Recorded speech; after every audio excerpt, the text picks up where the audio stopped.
Halo, apa kabar semuanya? Kembali dengan Mutu Reza di Project Review. Dan langsung aja, ini dia Vivo V30.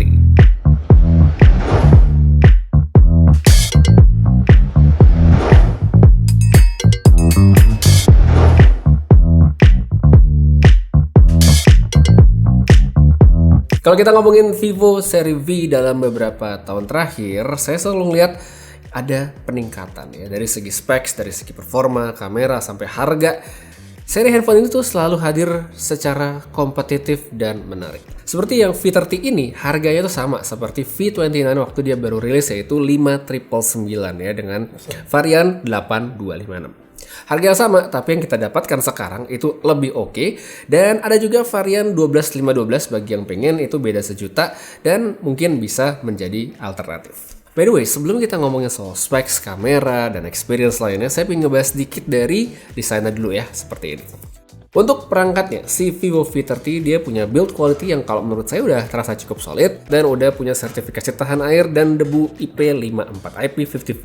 Bukan yang bisa direndam, tapi lebih dari cukup kalau misalnya kehujanan, ketumpahan, dan sejenisnya. Untuk warna ini juga cakep. Yang saya pegang sekarang adalah varian hijau khatulistiwa kalau berdasarkan nama resmi Vivo. Terus untuk varian lain buat yang pengen warna putih puspa juga ada, atau hitam vulkanik seperti yang bisa dilihat sekarang. Nah, yang lebih perlu di highlight sebenarnya selama saya pakai Vivo V30 adalah tipisnya ya. V30 ini pasti pegang tuh berasa banget tipis dari pertama kali pegang. Enak di tangan dan di kantongin juga nyaman banget. Tombol power dan volume dia ada di samping kanan. Di bagian atas dia cuma ada mikrofon sama tulisan professional portrait ya. Terus di sebelah kiri dia kosongan aja, sedangkan di bawah itu ada USB-C, ada slot SIM card, dan juga speaker. Vivo masih setia dengan setup satu speakernya ya di V30 ini. Belum stereo, jadi perlu dicatat bagi yang mungkin mempertimbangkan atau memprioritaskan bagian yang ini. Tipis-tipis begini, baterainya naik loh. Dari yang sebelumnya 4600 mAh, sekarang jadi 5000 mAh lengkap dengan charging 80 watt flash charge.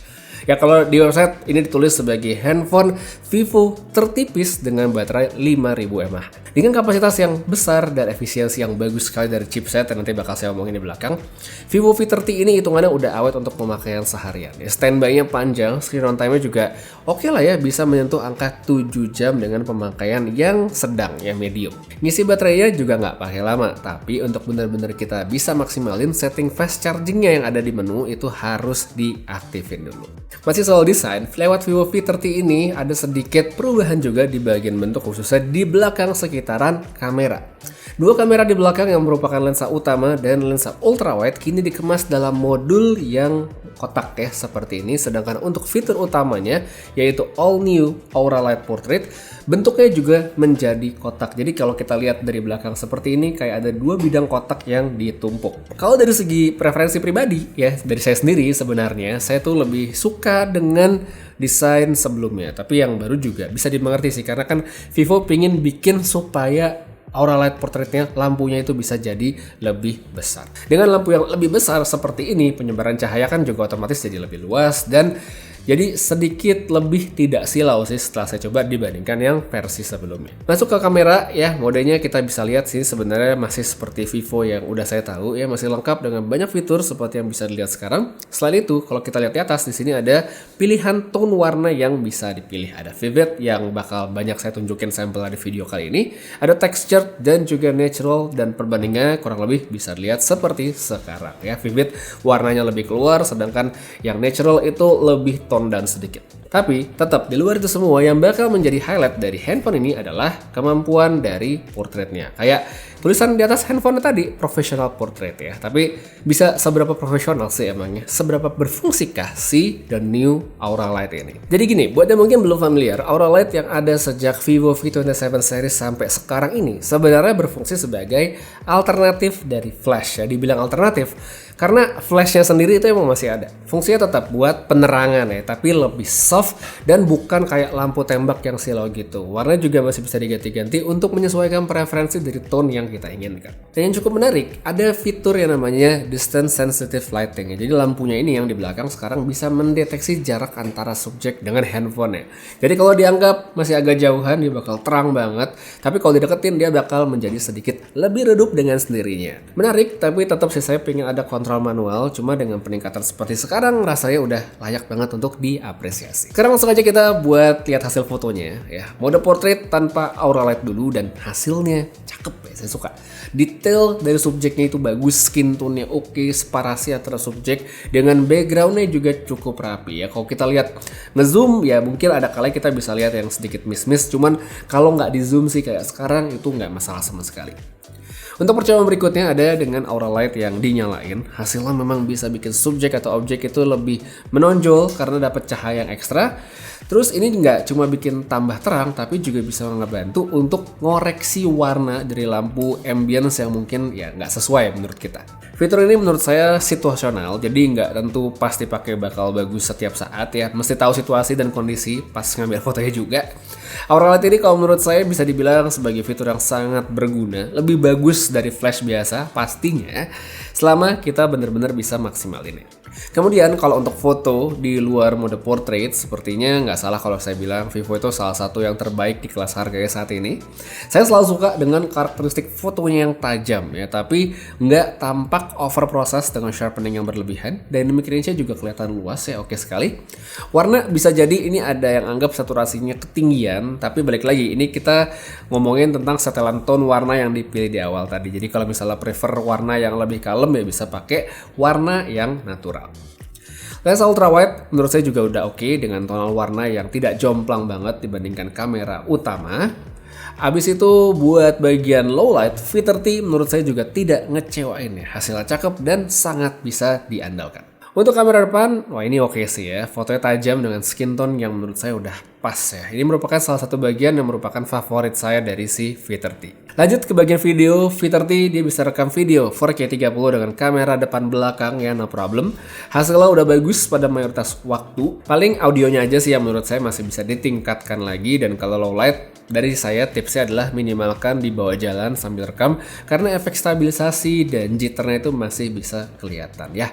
Tapi yang menurut saya paling impresif dari kamera handphone ini adalah kamera depan pada saat low light videonya. So langsung aja cek sampelnya berikut ini. Oke, sekarang ini untuk Vivo V30 perekaman video kamera belakang kita pakai yang 4K 30, hasilnya di kondisi yang terik dan cerah seperti langit di belakang sana. Bisa lihat oke atau tidaknya, hasilnya gimana, audio kedengeran atau enggak. Terus kalau misalnya kita pindah ke situasi yang terik banget nih kayak gini, apakah masih ketangkap dengan baik atau enggak, silahkan dinilai sendiri. Bisa kita pindah ke situasi lain lagi. Dan sekarang langsung aja, ini dia sampel dari kamera depannya si Vivo V30. Video kamera depan di resolusi 4K 30 fps di siang hari. Hasil seperti ini ya. Yang saya suka dari kamera depannya Vivo itu adalah dia bisa dibikin ultra wide ya, 0,8 kalau tulisannya di viewfinder. Dan kalau kita zoom ke 1 itu jadinya seperti ini. Jadi kalau kita butuh angle yang lebih lebar, bisa dibikin seperti sekarang ya. Saya suka. Audio bisa dilihat sendiri hasil seperti apa, stabilisasi.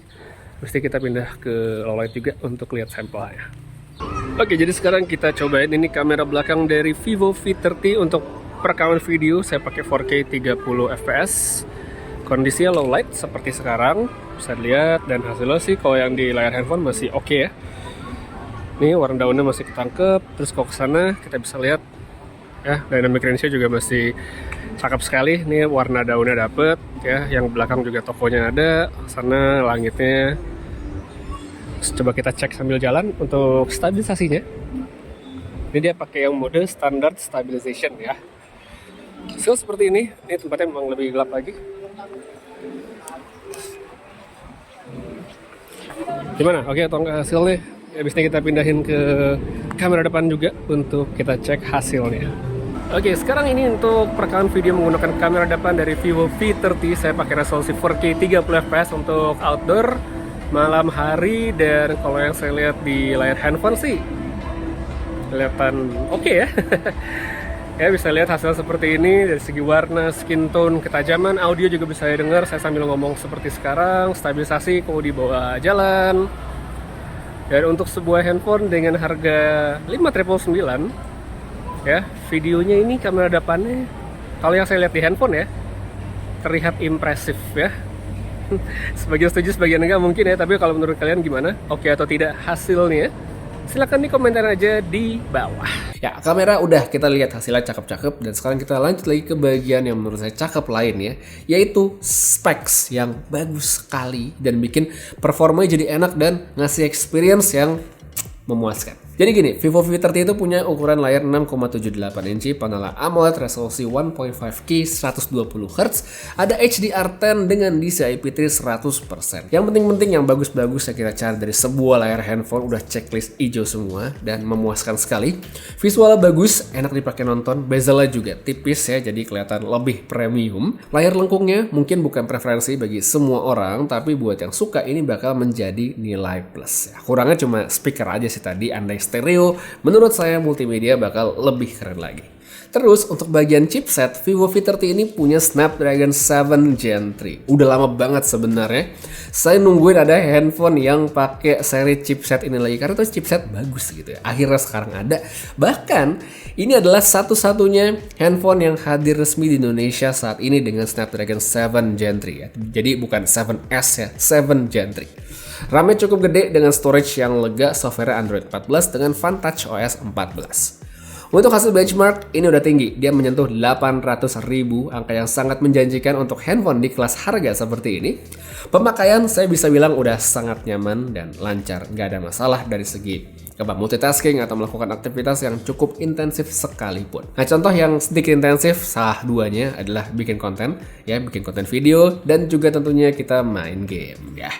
HP dengan kamera bagus seperti V30 tentu sayang dong kalau kita tidak memaksimalkannya untuk bikin konten. Jadi buat skenario bikin konten video, menurut saya Vivo V30 udah bisa render dengan cukup cepat dan nggak pakai lama. Ya, kita pakai CapCut aja, hasilnya seperti ini. Kemudian untuk gaming ini juga cakep, tapi perlu sedikit ada tweak ya untuk bagian setting supaya kita bisa memaksimalkan performanya. Jadi untuk game-game tertentu yang FPS ya bisa lebih dari 60, ini direkomendasikan kita masuk ke setting refresh rate, terus kita ganti limit untuk game-game tersebut seperti yang bisa saya tunjukin sekarang. Nah, langsung aja untuk percobaannya. Mobile Legends seperti biasa, V30 bisa berjalan dengan stabil di FPS dan setting grafis yang tinggi.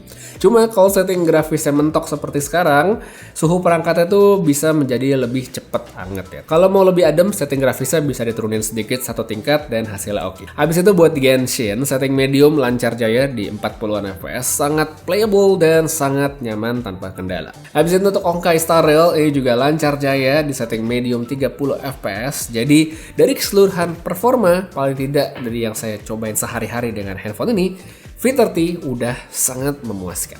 Jadi itu dia, 7 Gen 3, mantep banget. Jadi ya itu dia, kata kunci yang paling bisa menggambarkan Vivo V30 paling tidak buat saya, memuaskan. Ini adalah sebuah smartphone mid-range dengan performa dan kamera yang sangat bisa diandelin. Speksnya kencang untuk sebuah handphone yang start di harga 5.999. Kameranya bisa ngasilin foto tajam dan video yang berkualitas. Kamera depannya mantep banget. Terus untuk poin yang mungkin jadi perhatian bagi sebagian orang ya, mungkin itu adalah bagian materialnya, dia masih menggunakan polikarbonat dan juga speaker yang masih belum stereo. Sisanya udah oke, makanya untuk harga 5 jutaan ujung ya, Vivo V30 menurut saya udah sangat recommend. Jadi kalau ya kalian tertarik dan mungkin dirasa cocok sama handphone ini, silahkan dibeli aja. Oke, jadi itu dia sedikit ulasan singkat dan sedikit sharing pengalaman dari pemakaian Vivo V30. Makasih banyak nonton sampai habis. Semoga video ini bisa ngebantu jadi referensi. Putri Reza pamit, sampai ketemu lagi di video berikutnya. Dan seperti biasa, have a nice day.